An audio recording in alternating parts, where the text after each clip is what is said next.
Well, here's something you're not going to hear every day. The 30-year mortgage is absolutely flawed. It's not for everybody, and in fact, it might be hurting you. Hey guys, I'm Dan Beer, Beer Home Team here, eXp Realty, recognized by Wall Street Journal among the top 50 teams in the nation. And realistically, not everybody should be into a 30-year mortgage, even though it's what is pushed consistently by our industry, by pundits, by financial planners, etc. Why? Because it is the most conservative vehicle. Having said that, it also might be costing you a lot of money. Now, I'm putting this video together understanding that there's a degree of risk in that if you're the type of person that should you have more money in your pocket, you're going to go out and buy a jet ski, a boat, or some other thing and just blow the money, then this video is not for you. Okay, but for the rest of us, oftentimes a 10-year or even 7-year fixed rate mortgage is exactly what is called for. And even interest only. I'm a huge fan of interest only, specifically if you have a lot of equity in the property. And here's the reason why.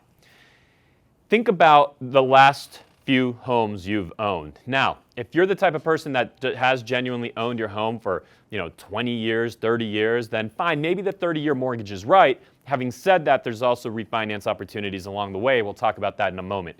But for most of us, okay, I'll just talk about myself. My first home, 4 years. My second home, 6 years. And my current home, well, we're only at the very beginning of that, right? About a year and a half in. So what I always get for myself is a 7 or 10-year, I prefer the 10-year fixed rate interest only loan. And before you start saying, wow, this guy's crazy, he's trying to put us into a, he's pushing the kind of thing that got us in trouble back in the recession. No, not at all. First of all, I'm not pushing a thing because this is all up to you. I'm just sharing where I come from is that the reality of an interest-only loan, okay, is that it's the same thing as a principal and interest loan, the traditional type loan. Having said that, the payment is just lower, and what you can do is that extra payment that would have been principal, because some people will say, well, Dan, then I'm not paying off any principal.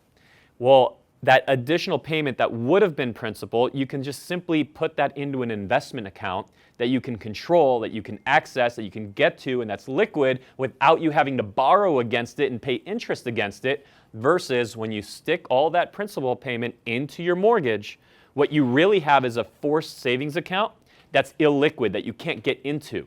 Meaning that if you actually want to access that cash, you have to either refinance your property or you have to sell your home. So I'm in a position, and most of my clients are in a position, and I'd like for you to consider being in a position where, should you want to access your wealth, your equity, that you don't have to go and lend and borrow against it and pay interest against it, but rather you could actually have it accessible, liquid, or even invested in vehicles that are earning you money instead of just simply being stuck in your mortgage, right? Because at today's rates, whether you have a 2% range rate, 3% range rate, or even in the 4% range rate, most of us, well invested, can generate more with that cash. So I hope this is making sense.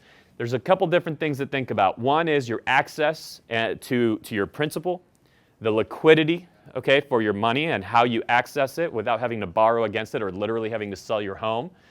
And also, how long do we stay in our properties? So when we're not staying in our homes for, in excess of 10 years, but we're getting that 30-year mortgage, you're paying a premium. You're paying more interest than you should be for that safety of being able to hold on to a mortgage that you're not going to hold on to anyway. Of course, look, there's all different scenarios. This is the type of thing where I would not advise you to just take the video and go take action with it, but rather either speak to a real estate professional, we can refer you to a really great lender, and you can have a conversation around that. But just to illustrate the point and round this all out, you can cut your payment down by thousands of dollars a month, and instead take those thousands and invest them in wealth-building assets. I'm Dan Beer with the Beer Home Team. We'd love to speak about it more with you. And anything you have real estate related, whether you're buying or selling a home now or years from now, we don't care. We just want to answer your questions. We want to be a resource, and we'll see you on the next one. Whether you're buying or selling, the answer is clear. Go with Beer, the Beer Home Team.